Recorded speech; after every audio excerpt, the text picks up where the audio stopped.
The federal government has taken it upon itself to discharge that backlog and bring relief to the families of our departed colleagues. Saka underway as President Tinubu directs immediate release of entitlements for families of deceased army personnel. Let us continue to work together until every child is protected against all vaccine-preventable diseases. Vaccines against preventable diseases. Federal government launches immunization of every child. We are here today not only to sympathize with you, but to offer our modest support. Promise made, promise kept. Renewed Hope Initiative donates to victims of recent crises in Mangu. Hello and welcome to the Network News. I am Olajide Bello, and joining me from Lagos is Adiola Komiakere. Remember, you can watch this broadcast live on our website nta.ng/live and on our other social media handles displayed on your screen. Now let's start with health matters. The federal government is prioritizing increasing domestic health financing, industrialization and improved health outcomes. Vice President Kashim Shettima said this when a delegation from the Global Health Partners, the Global Fund, U.S. President's Malaria Initiative and the U.S. President's Emergency Plan for AIDS Relief were on an official visit to the Presidential Villa. State House correspondent Abdulrahman Jibrila reports. Repositioning Nigeria's healthcare system is possible if these three major commitments are achieved. Vice President Kashim Shettima said the determination of the nation towards achieving a higher pedestal in changing the narrative of inclusive growth is part of President Tinubu's vision to drive the change. The Vice President urged the global health partners and other stakeholders in the health sector to support the new leadership in the health ministry to actualize government's vision for all Nigerians. We're developing a program with them to retrain 120,000 frontline health workers in Nigeria in all the states over the next 12 to 18 months. These workers will be trained, who will serve population in the grassroots through a primary healthcare system that we have working with the state governors and local governments. That's an important contribution to build Nigerian healthcare system to be more resilient, to deliver on HIV, on TB, and importantly on malaria. The visit of the global health partners coincides with the commemoration of U.S. government's 20 years of support to Nigeria's fight against HIV/AIDS, which has provided opportunity to appreciate the vision and direction of the Tinubu administration for the health sector. Nigeria is the largest recipient of global fund financing of any country in the world. And we are in the process of designing programs and committing about $1 billion that will be provided by the Global Fund to Nigeria over the next 3 years. And over the last close to 20 years, we've invested about $7.8 billion in supporting your fight against HIV/AIDS.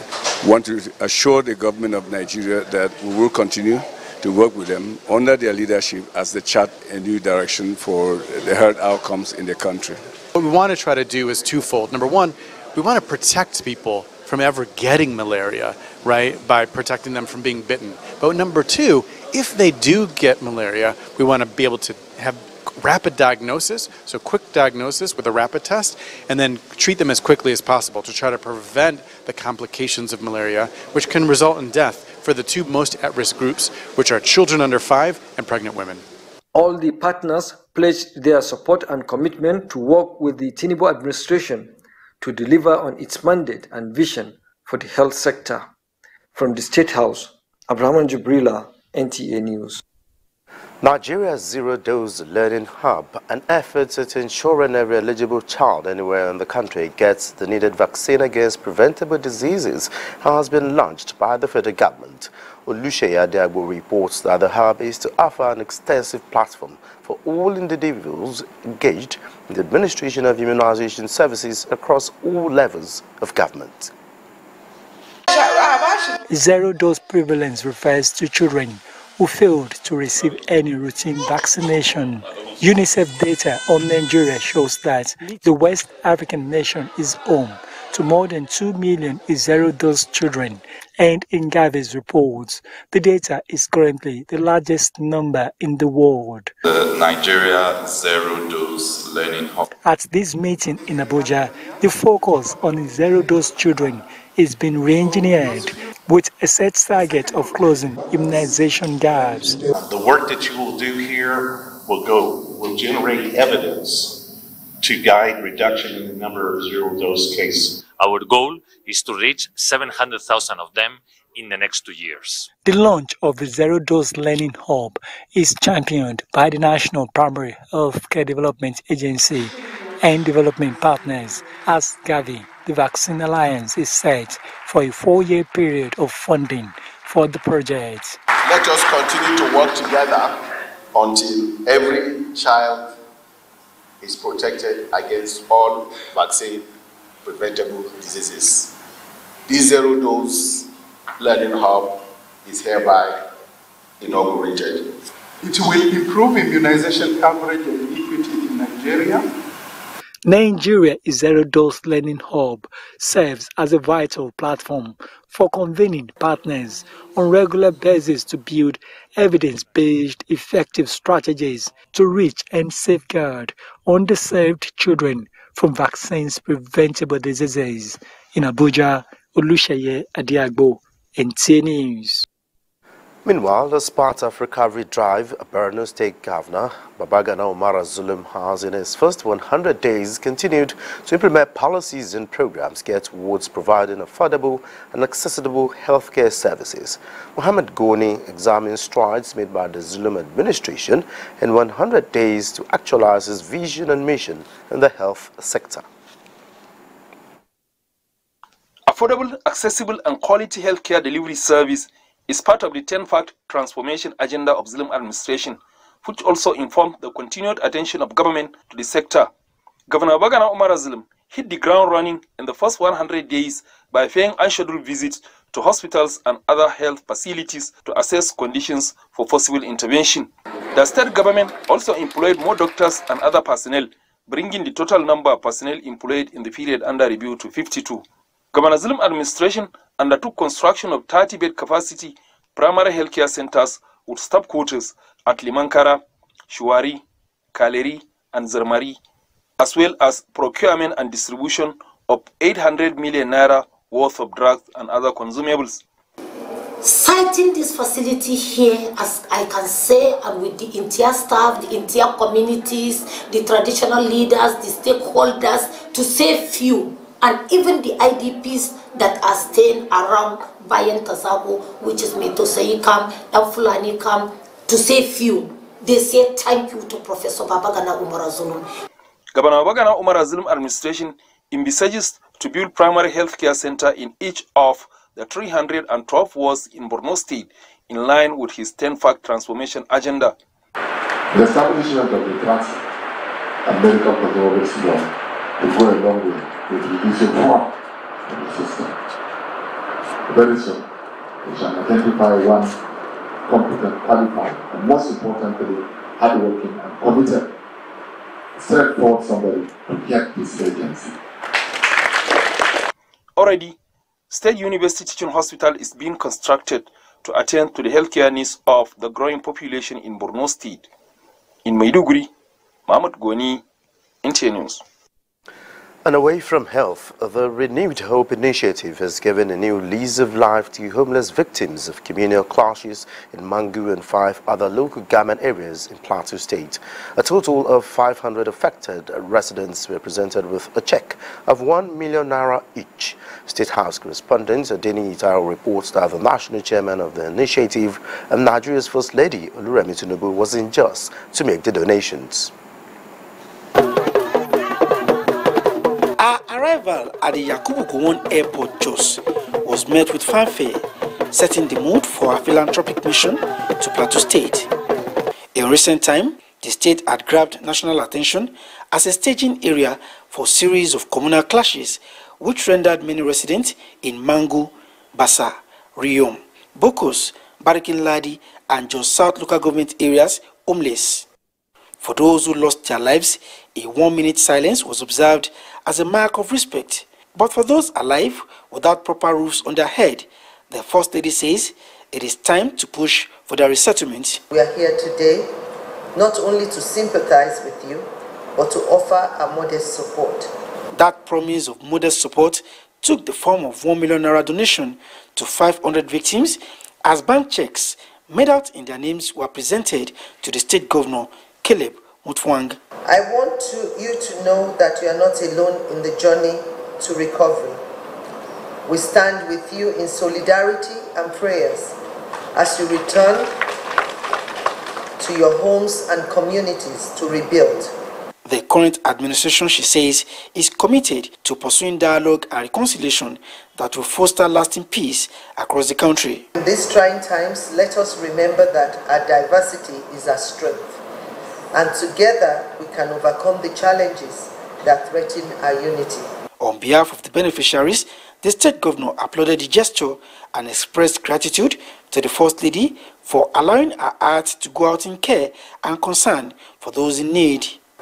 We are going to supervise the use of this money, and we are going to ensure that the purpose for which Her Excellency intended it, that it is well executed. The joy on the faces of beneficiaries tell a better story of the impact the intervention by the Renewed Hope Initiative will have on their community. So many orphans and widows are suffering.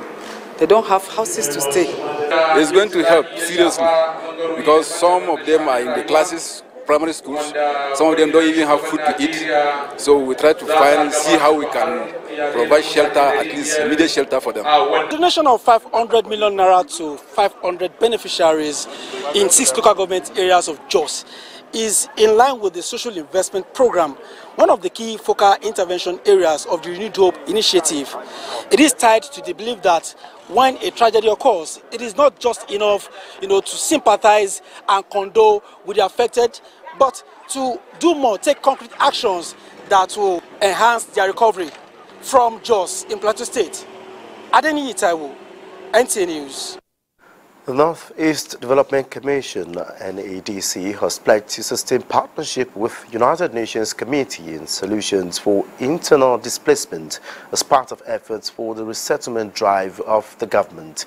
The Managing Director of NADC, Mohammed Al-Khali, expressed the Commission's commitment when a delegation led by the UN Assistant Secretary General paid a courtesy call on the Commission. Milka Danmalam reports.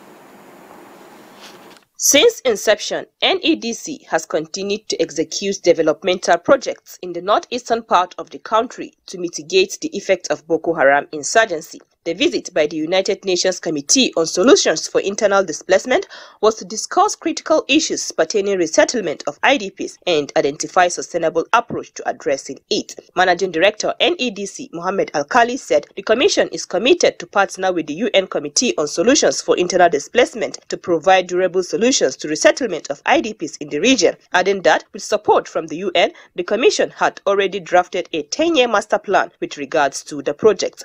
But all this, I think, with the approach of the durable solution, I'm sure we can partner and see how we can do. Also, a part of our program is to build houses, because that's where the issue started, because over 80% of the housing stock of the North have been destroyed.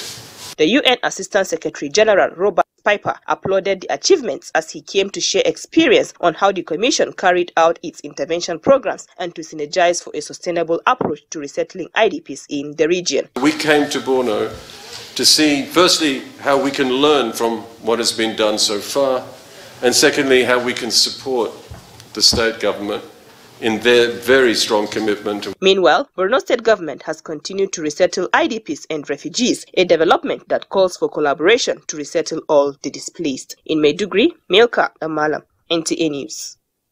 The Ministry of Humanitarian Affairs and Poverty Alleviation is ready to partner with the Ministry of Interior in the areas of internal security, human trafficking and migration as a way of tackling the root causes of the humanitarian crisis and poverty in the country. This was emphasized during a visit by the Minister, Dr. Betta Edu, to the Interior Minister, Olubunmi Tunji Ojo, in Abuja. Ruth Agwele reports. It is another call to action, a task to remove Nigerians from the Global Poverty Index, in line with the renewed hope agenda of this administration. To achieve this, strategic partnerships must be streamlined, and the Ministry of Humanitarian Affairs and Poverty Alleviation have come to seek for collaboration with the Ministry of Interior towards actualizing a common goal, to provide durable solutions towards tackling the drivers of humanitarian crisis, which revolves around insecurity, especially with the growing trend of human trafficking, child labor, and sexual exploitation, amongst others, was brought to the table. We need to work hand in hand to ensure that we reduce the level of insecurity, which would lead to humanitarian crisis and then lead to poverty, and poverty will further feed back into the insecurity, because when people are poor, they become gullible and they can get involved in just about anything to make ends meet. There are expectations on expanding the National Social Register to include inmates of the Nigeria Correctional Services, who will also be captured to benefit from the skills acquisition programs of the ministry. As a matter of fact, it's not just a one-off thing. We should have a joint interministerial committee to work on critical issues, and making sure that the hope finds reality and fruition is a responsibility of ours, and on that responsibility we shall stand. It is hoped that this interministerial collaboration will build bridges of hope. In Abuja, Ruth Aguwele, NTA News. Well, let's head to larger states where the remains of the 30 farmers lost their lives as a result of boat mishap at Gbajibo in Mokwa local government area of Niger State have been laid to rest. Chidi Ansin Agoma reports that as a result of the incident, Hyperdeck donated life jackets to the community to prevent future mishap. Tears flow as the remains of 30 farmers who died in boat mishap are laid to rest in Gbajibo in Mokwa local government area in Niger State. Gbajibo community where the incident happened, it was gathered that the farmers were traveling to Tunga Mango when their boat capsized. The true cause of the accident are yet to be confirmed, whether it was human-related or natural, but it was observed that the boat was a wooden boat. Each boat, we took the maximum number of 6 to 12, but actually the boat that capsized yesterday, it took almost number of 130 people. Certain behaviors or certain attitudes towards water transportation is not acceptable. To prevent future mishap, members of the community received life jackets from Hydroelectric Power Producing Area Development Commission. However, the boat operators were warned to avoid overloading and to adhere strictly to rules and regulations stipulated by inland waterways in carrying passengers. Advising them at any time they are embarking in any transportation, any movement on the river area, they should apply this life jacket. Chidi Ansin Agomo, NTA News. Meanwhile, President Bola Tinubu extended his heartfelt condolences to the families of the victims who lost their lives in the recent boat mishaps in Mokwa, local government area of Niger State, and Green Village in Fufure, local government area of Adamawa State, which claimed many lives, including several children. While expressing solidarity with the governments and people of Niger and Adamawa states as they swiftly mobilized emergency response teams and volunteers to provide immediate assistance for those affected by the incident, the President wishes a most speedy recovery to those who were injured and demands a thorough and comprehensive investigations into the recurring tragedy of fatal boat incidents across the nation. The President directs various government agencies, including law enforcement, maritime safety, and transportation safety authorities, to collaborate closely in identifying the root causes of this unfortunate and preventable disaster and underscores his commitment to holding government agencies accountable for any regulatory or safety lapses, while assuring the affected families and communities of government's continued support. The President instructs a comprehensive review of safety measures and a strict enforcement of existing laws and boating activities in the country. And time to go for a commercial break. The news continues thereafter. Glad to know you're still there. Now to military personnel welfare. President Bola Ahmed Tinubu has directed a immediate payment of group life assurance insurance to families of deceased personnel of the Nigerian Army. The Chief of Army Staff, Lieutenant General Taoreed Lagbaja, stated this at the periodic Army conference holding in Abuja. Defense correspondent Ismail Musa has details. These are Army principal officers, heads of units and formations at the 2023 combined second and third quarter Chief of Army Staff Conference, a periodic avenue to appraise ongoing operations and make enhanced projections to stem security threats. Our kinetic operations across various theaters of operations have continued to record unprecedented successes. We are encouraged not to be demoralized by the recent incident in Niger State, but to intensify our efforts with renewed vigor. In view of the involvement of troops of the Nigerian Army in different internal security operations in virtually all states of the Federation, the Chief of Army Staff ordered the injection of more platforms for efficiency in line with the presidential directives to combat security challenges across the country. The federal government has a scheme tagged the Group Life Assurance. We have a backlog between the year 2012 and 2022. So the insurance company is not at liberty to pay claim for premiums not paid. And that is why the federal government has taken it upon itself at this stage to discharge that backlog and bring relief to the families of our departed colleagues. 8 operational vehicles were handed over to Army warrant officers. This combined second and third quarter conference 2023 is the first under Lieutenant General Taoreed Lagbaja. Ismail Musa, NTA News. Now to road infrastructure. The reconstruction work of the 2 major culverts linking Bauchi State with other northeastern states has now reached 90% completion. Governor Bala Mohammed, while inspecting the project, said his administration's decision to undertake the project was in recognition of the socio-economic advantage of the road to Nigerians. Awal Abdullahi reports. With a daily estimate of over 5,000 vehicles plying to Yobe, Borno and other states, the road has been contributing to the development of the socio-economy of the nation. Governor Bala Mohammed, on a visit to the project site, said the intervention is part of his administration's effort to complement that of the federal government. We are not asking for anything because there was no prior approval by Mr. President or the federal government for us to do the road. We are doing it out of sheer corporate social responsibility to ensure that there is synergy between the federal government and the state government. The governor also assured his commitment toward providing more developmental projects for the well-being of the general populace. In Bauchi, Awal Abdullahi, NTA News. And on bilateral relations, Indonesia and Nigeria to make good use of the comparative advantage to share in economy and other critical sectors for beneficial bilateral relations. The commitment is coming at the heels of a strategic engagement between Indonesian ambassador to Nigeria and the APC national chairman, Abdullahi Umar Ganduje. Political correspondent Abubakar Akwanga reports.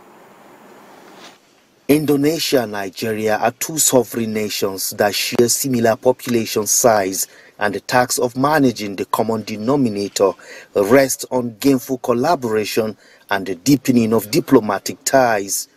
The visiting ambassador and national chairman of APC dwelled more in areas of harnessing renewable energy and exploring the huge potentials in the mining sector, which both promised to fully utilize for the benefit of the affected countries. My minister said that he knows that Nigeria is this very potential and strategic partner of Indonesia since 1965. The cost of transportation by implication is increasing, but with electric or gas vehicles, that problem will be resolved. And now to party issues. The governing All Progressives Congress APC has received a new entrant and former Deputy Governor of Kogi State, Abayomi Sunday Awoniyi, from the PDP fold, barely a few weeks to the November governorship poll in the state. It's quite clear that the next 4 or 8 years would be a complete departure from what we have known. By the grace of God, this is a sign that the election of 11 November 2023 is a landslide.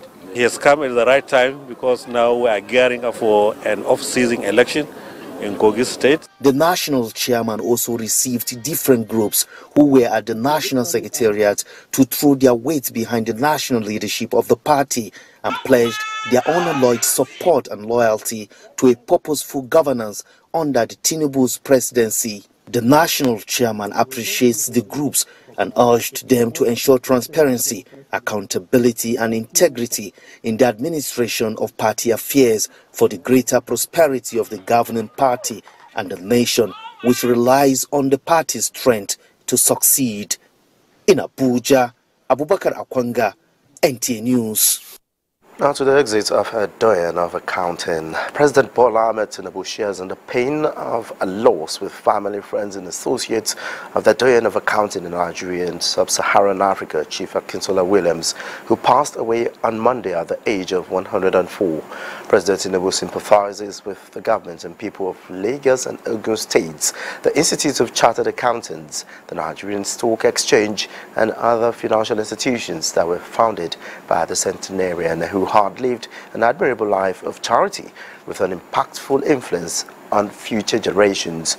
President Tinubu affirms that Oloye Williams epitomized integrity, resilience and resourcefulness, which was demonstrated when he established the first accounting firm, Akintola Williams & Co., now Deloitte and Touche by an African in 1952, which inspired self-confidence in a generation of professionals who would make further impact in strengthening transparency and competence in the accounting profession. The President believes the numerous honors and recognitions received by Chief Williams during his lifetime, including the OFR and NNOM awards, have hardly reflected his immense contributions to the growth of the nation and humanity, particularly with respect to his investments in lifting the most impoverished and vulnerable of our citizens through his robust support for education and healthcare institutions. The President prays Almighty God to receive the soul of Oloye Williams and comfort his beloved family. Meanwhile, President of the Senate, Senator Godswill Akpabio, has expressed sadness over the death of Nigeria's first indigenous chartered accountant, Chief Akintola Williams. In a condolence message signed by his special advisor on media, public affairs and communications, Ezeme Yebo, Senator Akpabio lamented the nation has lost an icon, having that the late Williams was an institution, as it is indisputable that no Nigeria has impacted the accounting profession like he did. While describing the deceased a gentleman, he joined millions across the globe to condole with his immediate family, the accounting profession and entire Nigerians on the loss of this sage. Time now to join Adeola to keep us up to speed with happenings from Lagos. Adeola.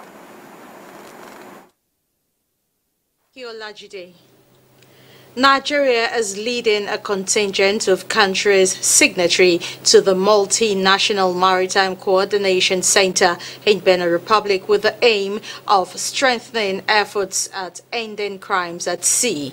The operation, known as Safe Domain 2, is part of the region's contribution to keeping eagle eyes over a vast area spanning 106,000 square nautical miles. Michael Olaleye reports that the theme of the operation is enhancing maritime security through collaboration for regional prosperity.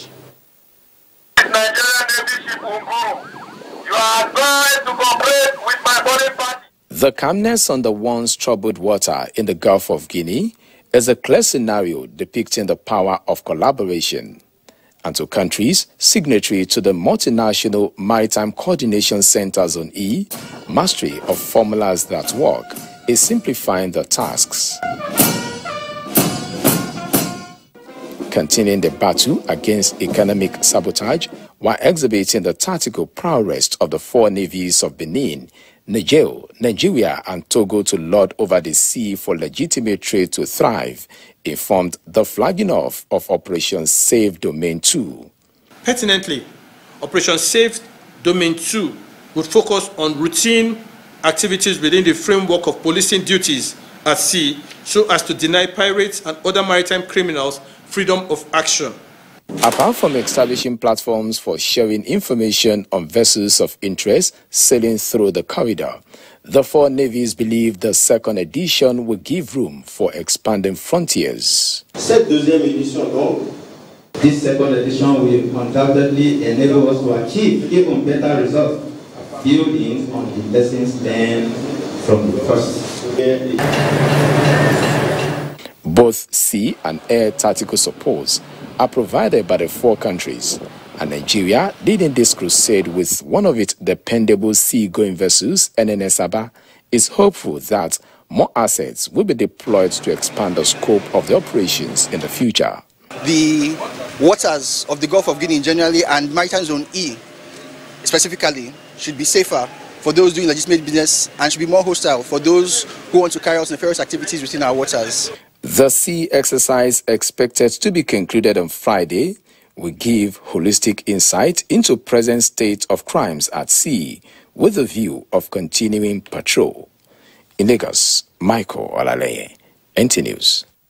Congestion at the nation's ports in Lagos will soon be a thing of the past with the inauguration of wagon freight trains with a capacity to convey 90 containers out of Apapa Port daily by the Minister of Transportation, Senator Saidu Ahmed Al-Khali, on his maiden visit to Lagos. Joa Pupola reports that the minister says sustenance of the massive transformation of the railway system for economic development will be vigorously pursued under his supervision. The visit by the minister to the Nigerian Railway Corporation in Lagos is not for sightseeing or adventure, but an opportunity to do a thorough assessment of the Mobolaji Johnson train station and others. The commencement of freight service with the possibility of moving 90 containers daily from Apapa Port is a major thrust of the briefing by the managing director of the Nigerian Railway Corporation that excited the minister. By the time we are able to fix the remaining 2 lines, which means you have 3 times 3 times 3. So in a day, we will be able to decongest Apapa Port with 270 40-foot containers from Apapa to Ibadan. The wagon station at Kajola in Ogun State, with a capacity to generate 5,000 jobs and add 500 wagons to the capacity of the rail sector, is one area that the minister wants to quickly come on board within the shortest possible time.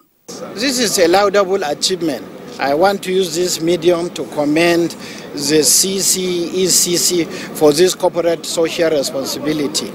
You can see it will have a multiplier effect on our GDP and even on the employment. So far they have made to understand they have about 5,000 direct and indirect jobs.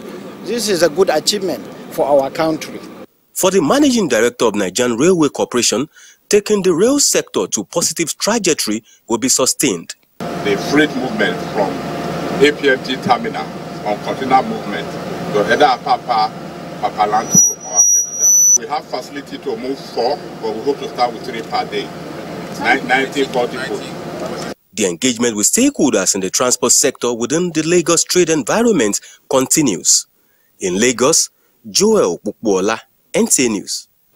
We're done with a contribution from the Center of Excellence, but let's remind you that you can still follow this news broadcast live on our website at nta.ng/live and on our other social media handles displayed on the screen for updates. The news will continue after this break. Stay tuned. It's good to know you're here and you're just joining us. This is Network News at 9 and it's time to talk business.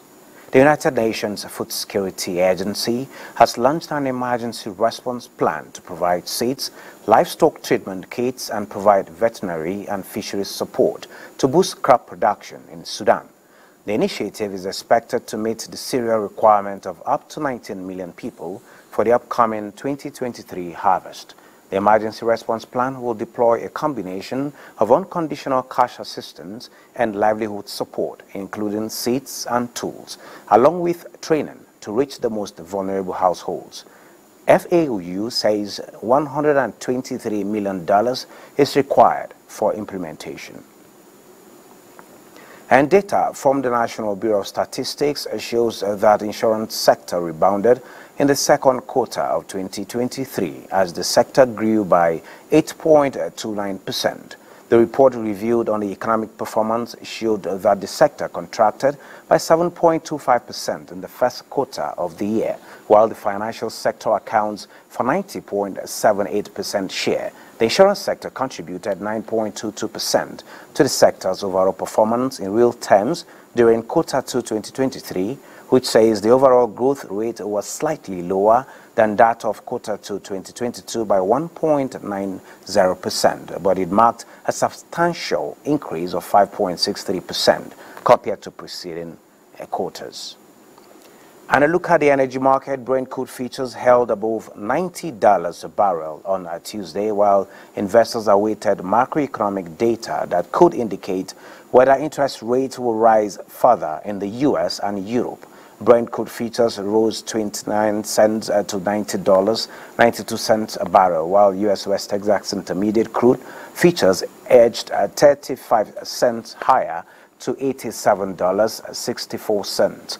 Brent reached $90 a barrel last week for the first time in 10 months. And the CMC markets analyst Tina Teng says traders will be watching August as consumer price index data due for release on Wednesday, which could well determine how much further interest rates rise in the world's largest economy and biggest oil consumer. And a quick look at the market. Investors lose 993 billion naira as equities market continued its negative trend on Tuesday, with more investors staying on the sell side, taking profit after record gains. At the end of today's trading session on the exchange, a total of 645.5 million shares in 10,554 deals, corresponding to a market value of 11.014 billion naira, were traded. Compared with the previous trading day, today's data shows 24% improvement in volume, 32% improvement in turnover, and 6% improvement in deals. The current market capitalization is 36.5 trillion naira. Transcorp Nigeria recorded the highest volume of traded shares, followed by United Bank for Africa and Access Holdings. Well, that is business news. Network news continues, but after this break. Many thanks for being there. Sport Minister tasked Federation leadership and repositioning strategies. For these and other stories, let's join Olumide Aguntola on Sport Update. And away from sports, President General and Sultan of Sokoto, Mohammed Saad Abubakar, on behalf of the entire Muslim Ummah in Nigeria, commiserate with His Majesty King Sidi Mohammed VI of the Kingdom of Morocco over the 6.8 magnitude earthquake that struck the High Atlas mountain range on Friday, 8th of September 2023. In a statement, the Council notes that it is devastated by this tragedy, which has so far claimed over 2,000 lives and left several hundreds injured. The Council sincerely shares with Morocco the pain and suffering they are going through this very trying moment, reminding the good people of Morocco of Quran chapter 2, verses 155 to 157, which says, "All men shall be tested, but should be patient." The Council prays for the repose of the souls that have departed and quick recovery for wounded. The Council enjoins all Jumat imams in Nigeria to dedicate their Friday sermons this week to the Morocco calamity. The Council calls on Nigerians in particular and the world in general to come to their aid and extend helping hands in diverse ways to Morocco at this critical period. And up next is the weather forecast.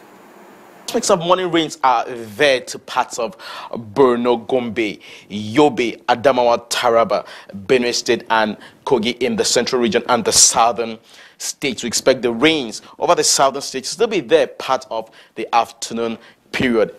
time where we expect better prospects of rains to the rest of the central region and the northern states. And by the end of Wednesday, we expect ample amount of rains to the southwestern region, parts of Kaduna, Borno, and parts of Niger, with prospects of flash flooding, mostly to the southwestern region. And that's it from here. Thank you for watching.